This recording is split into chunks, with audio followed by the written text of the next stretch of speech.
And one of the things that I had lunch with Linda today, when I was having lunch, we were talking about it. She was saying that the shocking thing for her in that experience was how quickly the changing of a thought impacts the muscles or the entire physiology of the body. That when I asked her to just think of a moment in her life when she experienced shame, her arm almost went limp, and I said, no, hold it as hard as you can, and she had literally no strength in her. There, in Power versus Force, Dr. Hawkins has presented a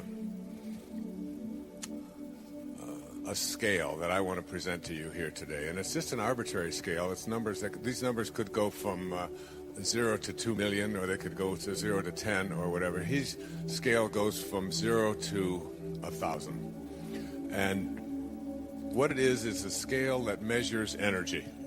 Now remember, when I spoke yesterday, the idea that Einstein said that nothing happens until something moves. That everything in the universe is energy. And energy is not good or bad, right or wrong, moral or immoral. Energy is fast or slow, high or low. And that our objective in understanding this and what it means to us is to be able to move to higher and higher and faster energies. That when a higher energy, a faster energy, is put into the presence or the energy field of a very low and a very slow energy, that energy is nullified, the lower energy, and dissolved. It disappears. But more than it dissolving and disappearing, for example, if you're in a room of darkness, darkness is just simply a lower and a slower energy than light. Light moves very, very fast. The absence of light shows a very slow and a very low energy. If you're in a dark room and you are about to light a candle in that dark room, you don't have to say to the darkness, you better get out of here now. You're going to have to dissolve. You're going to have to scurry because I'm about to bring some light in here. You don't have to do that. All you have to do is light a candle, turn on a light, and the darkness dissolves. The darkness disappears. But more than that, and this is really crucial for what I'm presenting here this afternoon, the darkness is converted to light. So that when you bring higher energy to the presence of lower and slower energy, energy that we call evil, energy that we call disease, energy that we call depression, you are not only sending the disease and the depression and the despair away, you are converting that very energy into the higher and the faster energy that is being brought to its presence. It's the same thing true of hatred.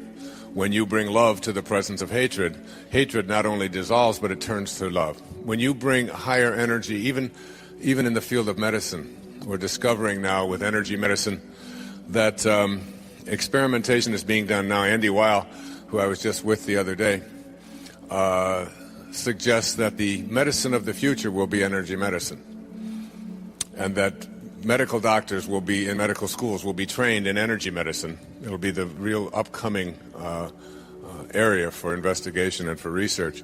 They're now doing experiments with lasers, which are very, very, very fast energies, and they're taking tumors that are present in what we call cancerous tumors and even non-cancerous tumors, but growths in the body, and they're bombarding the tumor and the surrounding tissue with these extremely high, fast energies.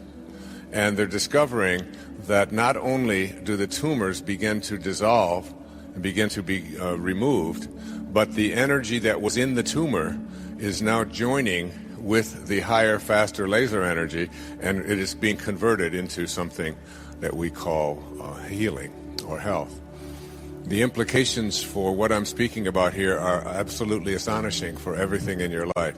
And what I'm about to present to you in this little paradigm in the next few moments is something that could change your life. As I said to you, if you don't take anything else with you that you can purchase here today, be sure to commit yourself to reading Power versus Force and his follow-up to it, if you're up to it, which I had some about here as well.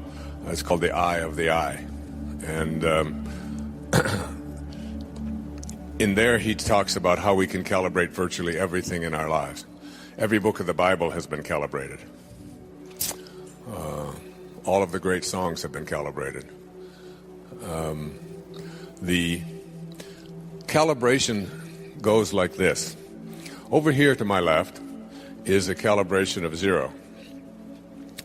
And as far as I can go on this stage, let's say up to the speaker, represents 1,000. The energy level of 1,000 to here. All right. Now, anything that goes up to number 200 on this scale that I'm just arbitrarily giving to you, let's say 200 is right here, represents something called force. And every thought and every emotion that you have that calibrates between 0 and 200 is a thought or an emotion that weakens you in one way or another and lowers the energy field. And those calibrations, those thoughts, I'll give you the number 20 is the lowest, and the thought is shame. And this, by the way, is a 29-year study that was conducted over almost his entire professional lifetime. This is a medical doctor and a PhD researcher as well. And in this 30 years, these kinesthesiological tests that I just briefly demonstrated with Linda up here yesterday are ways that we can determine, because as I was trying to point out to you, the body comes from something that we call truth, perfection. And it can only respond to truth. The moment that you introduce a lie into the body, the mind can fool, but the body, which is this perfect creation of God, only responds to that which is true. And so you can test virtually anything, even the lives of the greatest masters who ever walked among us, by asking questions of the body and watching how the body responds, forgetting about what the mind has to say about it. The body can only respond to truth. Number 20 is shame. At 30, we're moving up now. 30 is guilt. 50 is apathy, grief, fear, desire, anger, until we reach approximately 200. Now, every energy that is below 200 is an energy that when you have that thought, the thoughts of humiliation, of blame, of despair, of anxiety, of hatred, of scorn, any of these kinds of thoughts, these thoughts are in what he calls force. And whenever you use force as a way of communicating, a way of talking, a way of being, you create. The problem is that we create a counterforce. And that people who calibrate below 200 in their lives, and anyone can be calibrated at any time. Even photographs can be calibrated. The photograph on the cover of A Spiritual Solution to Every Problem calibrates around 580. And it was a picture that was taken in Assisi after just an astonishing miracle had happened in my life, which I'll share a little bit with you a little bit later.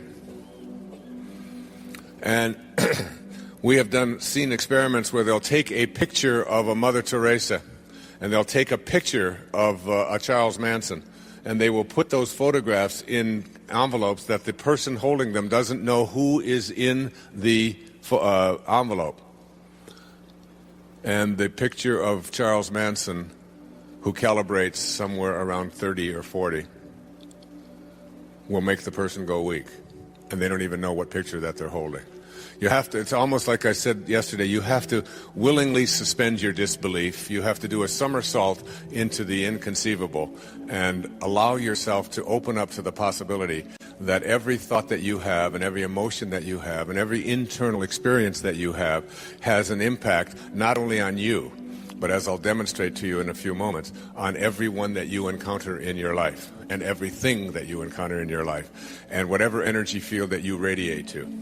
So we're talking 0 to 200, but this scale isn't a scale that is consistent all the way through. When you get to a number of 600, which represents extremely high energy, you were talking about maybe a few thousand people on the entire planet Earth today, out of the 6 billion or so of us, who reach this level of consciousness of 600. When we're talking about moving into 700 and 800, we're talking about the greatest spiritual masters who've ever walked among us. People who live at the level of the ineffable, who are unconditional love, and have what Patanjali says, he said, when you become steadfast in your abstention of thoughts of harm directed toward others, listen to that again, when you become steadfast in your thoughts of harm directed toward others, all living creatures will cease to feel enmity in your presence. If you're steadfast in abstaining from a thought of harm, and never ever have a thought of harm or judgment directed toward others, because you have to know that when you judge another, you do not define them. You define yourself as someone who needs to judge. Calling someone else stupid or foolish or evil or whatever does not make them that. That just says something about you who needs to put those kind of labels on other people. So that if you can become steadfast and become an individual who never, but never has a thought of harm directed toward others or judgment, which is almost impossible for all of us who live at these ego levels that we've been conditioned to live at. But if you can conceive of yourself as being someone like that, all living creatures will cease to feel enmity in your presence. St. Francis of Assisi is someone who calibrated in the 900s. Maybe 7 or 8 people in the history of the world have calibrated above 950. Francesco's, in fact, the city just to the north of us, about 40 miles, was named after this little man, St. Francis, who left his worldly belongings behind and just took out to save the church. And he spent the last 2 years of his life up in a place that I visited with my wife a few years ago when I took a group of people to Assisi at Mount Suribasso. And the last 2 years of his life, he had to have his hands and his feet and his side bound so that he didn't bleed to death. Such was the energy level of this being. Hawkins suggests that any person who calibrates at 600 or higher, Mother Teresa calibrated at 600. When Mother Teresa walked into a radio studio where I was on the radio that morning, everyone in the room felt her presence. She weighed about 90 pounds. It's about 4'10". And she radiated out a different kind of an energy.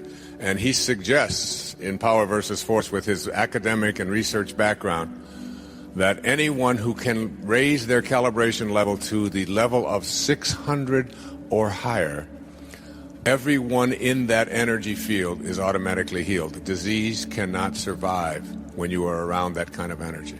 They said of Jesus, his presence in the village and nothing more would raise the consciousness of those around him. He suggests that only one person in the history of humanity has ever reached this level of 1,000, and that was Jesus of Nazareth. And a few others in the 990s, 995 was Buddha. And these are all done with very scientific kinesthesiological tests using the body, which can only determine that which is true. You're not here to accomplish anything. You're not here to be better than anybody else. You're not here to win. All you have to do is just love yourself. I mean, truly love how magnificent you are.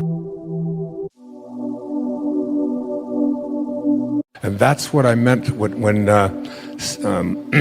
Saint Germain spoke to me and said, it's all you have to do is spend 15 minutes being in a state of appreciation for the I Am presence that you are. Now, one of the things that the I Am discourse has taught that I was having trouble with this whole idea of manifesting is written on page 318. And I'd like to give this to you as we get ready to close. The student should constantly look within his human self and see what habits or creations are there that need to be plucked out and disposed of. For only by refusing to any longer allow habits of judging, condemning and criticizing to exist, can he be free? Are you hearing this? The true activity of the student is only to perfect his own world, and he cannot do it as long as he sees imperfection in the world of any of God's children. That includes the person who opened fire in Aurora. That includes Osama bin Laden. That includes Adolf Hitler. Any judgments that we have of judgment, criticism, and condemnation. And I wanted to manifest something so bad for such a long period of time, but the person that was involved in it, I kept having this sense of judgment toward this person. And it wasn't until I was able to say, I accept you for what you are. It's what led me to my father's grave in 1974. And I stood there after being sent there by a series of just absolutely impossible coincidences. I stood there on his grave after being filled with rage and hatred and anger and bitterness towards this man who would walk out on my mother and her 3 young boys. I was the youngest. And I finally found out about his death, that he had been dead 10 years, but I went to his grave in 1974 on August the 30th. And as I walked away from his grave, because I really went there to piss on his grave, I was so just filled with rage on him. And as I walked back to the rent-a-car, something called me back, and I went and stood there looking at this plate on the ground that said Melvin Lyle Dyer, 1914 to 1964. And something came over me. In fact, we've made a film about it, another film called My Greatest Teacher. And I was able to say to my father, from this moment on, I send you love. Who am I to judge you and condemn you? You did what you knew how to do, given the conditions of your life. And I accept you for it. Mark Twain once said that forgiveness is the fragrance that the violet sheds on the heel that has crushed it. On the heel that has crushed it. Enjoy it. My greatest teacher. Who was my greatest teacher? After that, my entire life changed. I stopped drinking. I started exercising. My writing shifted. I went back to New York. I was professor at St. John's University in New York City. I took 2 weeks to go down to Fort Lauderdale, Florida, checked into the Spindrift Motel, and wrote a book called Your Erroneous Zones in 14 days. Everything in my life after that shifted. My diet changed, my habits changed, everything turned around because I got the rage out of me. Because in order to attract the elements that are going to bring you the ability to manifest into your life what you want, remember how I opened this program. We do not manifest what we want. That comes from a place of missing. We manifest what we are. The angels who will guide you throughout your life will only be there for you when they recognize themselves in you. And they cannot recognize themselves in you and guide you when you are filled with hatred, anger, judgment, condemnation, bitterness, fear, anxiety, stress. You have to let all of that go and be love. Be in this place of perfect divine love. Love for everything and everyone on our planet. That's self-actualization at work. And the principles for bringing this about into your life are the last 5 chapters of Wishes Fulfilled. But basically, what it says is, the greatest gift that you've ever been given is the gift of your imagination. Your imagination is yours to be able to do anything you want with. You can place any thought in there with the awareness of I am. There's a very famous poem about that moment of Moses speaking to God. It says, earth's crammed with heaven, and every burning bush afire with God. And those who truly know take off their sandals, while the rest sit round it and pick blackberries.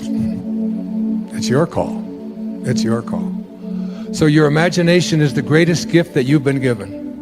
And you can put anything in there. No one can tell you what can be there or what can't be there. Einstein said imagination is greater than knowledge. And he said if you want your children to have a great imagination, read them fairy tales. If you want them to be even smarter, read them more fairy tales. That's why I've written 5 children's books with that very idea in mind. The second thing is that you have to learn to live from the end. Whatever you have placed into your imagination, you have to act as if it already were your reality, independent of what anything or anyone else says. When I was told that I had this diagnosis of leukemia, I can't tell you how many people sent me condolence letters and sent me information about this disease and how it was incurable, and unfortunately this. And fortunately, I was given by my children a wonderful gift. It's called an iPad. And it's got this wonderful feature in it. It's called Delete. And then there's another feature of it. It's called Trash, which is really great. I'd like to have a button like that on me at any time, so that anytime anybody brings any information to you, you just push the trash button. The third of these principles is the principle of, I call it assuming the feeling of the wish fulfilled. You must be able to feel it, because every time that you feel something within your body, you give a instruction to your subconscious mind. And your subconscious mind is the part of you where you do all of your living. You want to redo your subconscious mind. Now, tonight, I'm going to give you guys such a gift. Tonight, and every night for the rest of your life, I want you to take the last 5 minutes before you go off to sleep and realize that you are about to program your subconscious mind. All right? Your subconscious mind is most at home when you are unconscious, when you are asleep. If you spend the last 5 minutes of your day, which so many people do, reviewing all of the things that you don't like and all the things that didn't work out and how terrible you feel and who abused you and who was mean to you and who said this and they did this, and you're constantly doing this kind of thing with your mind, then you are programming your subconscious mind that when you awaken, because you're now about to marinate for the next 8 hours in your subconscious mind. And then when you awaken, you will rejoin the universal subconscious mind, the mind of God, from which we all originate. We're all just individualized personal expressions of that one thing that we call the Tao, or God, or divine mind, or soul, or spirit. But the Tao that can be named is not the Tao. So you want to be real careful about how you program your subconscious mind. This is from the book of Job. In a dream, in a vision of the night, when deep sleep falls upon men while slumbering on their beds, then he opens the ears of men and seals their instruction. Job 33, 15 and 16. When you are slumbering on your bed, he opens your ears and seals your instruction. What you place into your subconscious mind as you are about to go into this deep slumber is all dependent upon what you do the last 3 or 4 or 5 minutes before you go off to sleep. You want to place into your imagination whatever you have placed into the I am that I spoke about earlier. I am well. I am content. I am peaceful. I am happy. I am prosperous. I am abundant. If you just close your eyes and just listen to this meditation.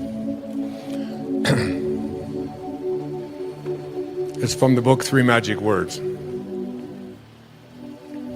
Here's what I'd like you to say to yourself at night. I know that I am pure spirit, that I always have been, and that I always will be. There is inside me a place of confidence and quietness and security where all things are known and understood. This is the universal mind, God, of which I am a part, and which responds to me as I ask of it. This universal mind knows the answer to all of my problems, and even now, the answers are speeding their way to me. I needn't struggle for them. I needn't worry or strive for them. When the time comes, the answers will be there. I give my problems to the great mind of God.